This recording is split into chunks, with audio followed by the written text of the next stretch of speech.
ನಮಸ್ಕಾರ ಸ್ನೇಹಿತರೆ, ಕರ್ನಾಟಕ ಮ್ಯಾಟರ್ಸ್ಗೆ ಮತ್ತೊಮ್ಮೆ ಸ್ವಾಗತ. ಅಮೆರಿಕ ಅಧ್ಯಕ್ಷ ಡೊನಾಲ್ಡ್ ಟ್ರಂಪ್ ಅಧಿಕಾರಕ್ಕೆ ಬಂದ ಮೇಲೆ H1B ವೀಸಾ ಕತೆ ಹೆಚ್ಚು ಕಡಿಮೆ ಮುಗಿದೇ ಹೋಗಿದೆ. ಮುಂದೆ ಏನಾಗುತ್ತೋ ಅಂತ ನಮ್ಮ IT ಉದ್ಯೋಗಿಗಳು ತಲೆ ಮೇಲೆ ಕೈ ಹೊತ್ತು ಕೂತಿದ್ದಾರೆ. ಆದರೆ ಈ ಗದ್ದಲದ ನಡುವೆಯೇ ಭಾರತದ IT ಕಂಪನಿಯೊಂದು ಸದ್ದಿಲ್ಲದೆ ಅಮೆರಿಕದ ಕಂಪನಿಗೆ ಕೈ ಹಾಕಿದೆ.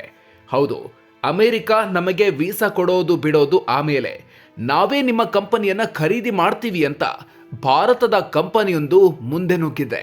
ಬರೋಬ್ಬರಿ 21,100 ಕೋಟಿ ರೂಪಾಯಿಯ ಮೆಗಾ ಡೀಲ್ ಇದು.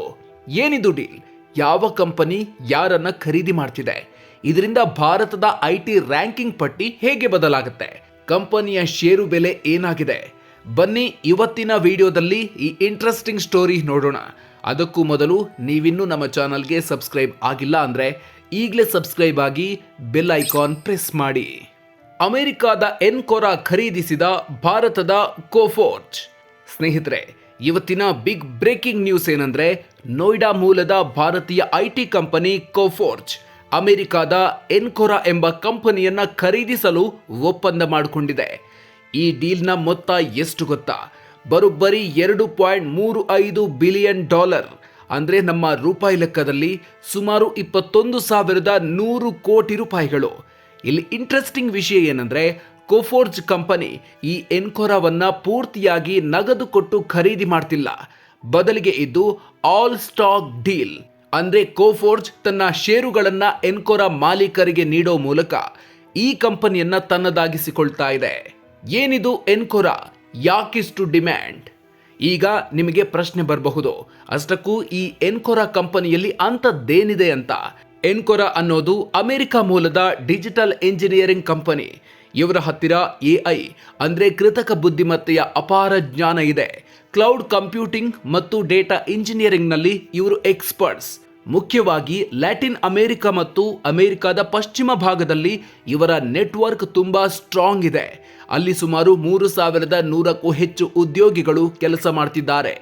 ಈಗ ಜಗತ್ತೇ AI ಕಡೆಗೆ ಮುಖ ಮಾಡಿರೋದ್ರಿಂದ ಕೋಫೋರ್ಜ್ಗೆ ತನ್ನ AI ಸಾಮರ್ಥ್ಯವನ್ನ ಹೆಚ್ಚಿಸಿಕೊಳ್ಳೋದಿಕ್ಕೆ ಎನ್ಕೊರಾ ಪರ್ಫೆಕ್ಟ್ ಮ್ಯಾಚ್ ಆಗಿದೆ. ಸ್ನೇಹಿತರೆ, ಈ ಡೀಲ್ ಮುಗಿದ ತಕ್ಷಣ ಭಾರತದ IT ರ್ಯಾಂಕಿಂಗ್ ಪಟ್ಟಿಯೇ ಬದಲಾಗಲಿದೆ. ಹೇಗೆ ಅಂತೀರಾ? ಕೋಫೋರ್ಜ್ ಮತ್ತು ಎನ್ಕೊರಾ ಸೇರಿದ್ರೆ ಇವರ ಒಟ್ಟು ವಾರ್ಷಿಕ ಆದಾಯ ಸುಮಾರು $2.5 ಬಿಲಿಯನ್ ಆಗಲಿದೆ. ಅಂದ್ರೆ ಸುಮಾರು 22,500 ಕೋಟಿ ರೂಪಾಯಿ. ಇದರರ್ಥ ಕೋಫೋರ್ಜ್ ಕಂಪನಿ ಈಗ ಪರ್ಸಿಸ್ಟೆಂಟ್ ಸಿಸ್ಟಮ್ಸ್, ಎಂಫಸಿಸ್ ಮತ್ತು ಹೆಕ್ಸಾವೇರ್ನಂತ ದೊಡ್ಡ ಕಂಪನಿಗಳನ್ನ ಹಿಂದಿಕ್ಕಿ ಭಾರತದ 7ನೇ ಅತಿದೊಡ್ಡ IT ಸೇವಾ ಕಂಪನಿ ಅನ್ನೋ ಹೆಗ್ಗಳಿಕೆಗೆ ಪಾತ್ರವಾಗಲಿದೆ.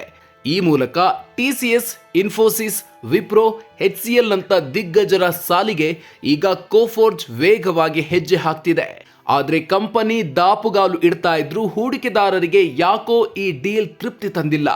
ಅದಕ್ಕೆ ಸಾಕ್ಷಿಯಾಗಿ ಶುಕ್ರವಾರ ಕಂಪನಿಯ ಷೇರುಗಳು ಬರೋಬ್ಬರಿ 3.71% ಕುಸಿತ ಕಂಡಿದೆ.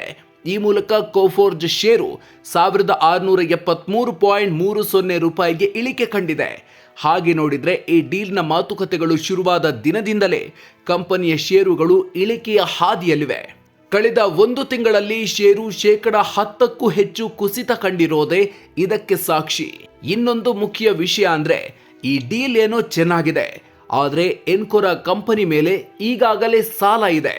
ಆ ಸಾಲವನ್ನ ತೀರಿಸೋಕೆ ಕೋಫೋರ್ಜ್ ಈಗ ಹೊಸ ಪ್ಲಾನ್ ಮಾಡಿದೆ. ಅಮೆರಿಕದ ಈ ಕಂಪನಿಯ ಸಾಲ ತೀರಿಸಲು ಕೋಫೋರ್ಜ್ ಸುಮಾರು $550 ಮಿಲಿಯನ್, ಅಂದ್ರೆ ಸುಮಾರು 4,600 ಕೋಟಿ ರೂಪಾಯಿಗಳ ಫಂಡ್ ರೈಸ್ ಮಾಡೋದಿಕ್ಕೆ ಬೋರ್ಡ್ ಮೀಟಿಂಗ್ನಲ್ಲಿ ಒಪ್ಪಿಗೆ ಪಡೆದಿದೆ. QIP ಅಥವಾ ಬ್ರಿಡ್ಜ್ ಲೋನ್ ಮೂಲಕ ಈ ಹಣ ಹೊಂದಿಸಲಾಗುತ್ತೆ. ಈ ಡೀಲ್ ಮುಗಿಯೋಕೆ ಇನ್ನೂ 4 ರಿಂದ 6 ತಿಂಗಳು ಬೇಕಾಗಬಹುದು. ರಿಸರ್ವ್ ಬ್ಯಾಂಕ್ ಆಫ್ ಇಂಡಿಯಾ ಮತ್ತು ಅಮೆರಿಕದ ನಿಯಂತ್ರಕರಿಂದ ಅನುಮತಿ ಸಿಕ್ಕ ನಂತರ ಇದು ಫೈನಲ್ ಆಗತ್ತೆ. ಡೊನಾಲ್ಡ್ ಟ್ರಂಪ್ ಬಂದ್ರು ಡೋಂಟ್ ಕೇರ್. ಸ್ನೇಹಿತರೆ, ಕೊನೆಯದಾಗಿ ಒಂದು ಮಾತು. ಟ್ರಂಪ್ ಬಂದ್ರೆ ಭಾರತೀಯ IT ಕಂಪನಿಗಳಿಗೆ ಸಂಕಷ್ಟ ಅಂತ ಅಮೆರಿಕದ ಮಾಧ್ಯಮಗಳು ಬರೀತಿದ್ವು. ಆದ್ರೆ ನಮ್ಮ ಭಾರತದ ಕಂಪನಿಗಳು ಅಮೆರಿಕದ ಕಂಪನಿಗಳನ್ನೇ ಖರೀದಿ ಮಾಡಿ ಅಲ್ಲಿಗೆ ಹೋಗಿ ಬಿಸ್ನೆಸ್ ಎಕ್ಸ್ಪಾಂಡ್ ಮಾಡ್ತಾ ಇರೋದು ನಿಜಕ್ಕೂ ಹೆಮ್ಮೆಯ ವಿಷಯ. ಇದು ಭಾರತದ IT ವಲಯದ ತಾಕತ್ತು ಎಂಥದ್ದು ಅನ್ನೋದನ್ನ ಜಗತ್ತಿಗೆ ತೋರಿಸಿದೆ.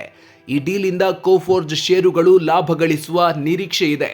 ನಿಮ್ಮ ಪ್ರಕಾರ ಭಾರತದ ಐಟಿ ಕಂಪನಿಗಳು ಹೀಗೆ ವಿದೇಶಿ ಕಂಪನಿಗಳನ್ನು ಖರೀದಿ ಮಾಡೋದು ಒಳ್ಳೆ ಬೆಳವಣಿಗೆನಾ, ಅಥವಾ ನಮ್ಮ ದೇಶದಲ್ಲಿ ಹೊಸ ಟೆಕ್ನಾಲಜಿ ಬೆಳೆಸಬೇಕಾ? ನಿಮ್ಮ ಅಭಿಪ್ರಾಯವನ್ನ ಕಾಮೆಂಟ್ ಬಾಕ್ಸ್ನಲ್ಲಿ ತಿಳಿಸಿ. ಈ ಮಾಹಿತಿ ಇಷ್ಟ ಆಗಿದ್ರೆ ಲೈಕ್ ಮಾಡಿ, ಶೇರ್ ಮಾಡಿ. ಕರ್ನಾಟಕ ಮ್ಯಾಟರ್ಸ್ ಚಾನಲ್ಗೆ ಸಬ್ಸ್ಕ್ರೈಬ್ ಆಗೋದನ್ನ ಮರಿಬೇಡಿ. ಮುಂದಿನ ವಿಡಿಯೋದಲ್ಲಿ ಮತ್ತೊಂದು ಇಂಟ್ರೆಸ್ಟಿಂಗ್ ವಿಚಾರದ ಜೊತೆಗೆ ಮತ್ತೆ ಸಿಗೋಣ. ಅಲ್ಲಿವರೆಗೂ ನಮಸ್ಕಾರ.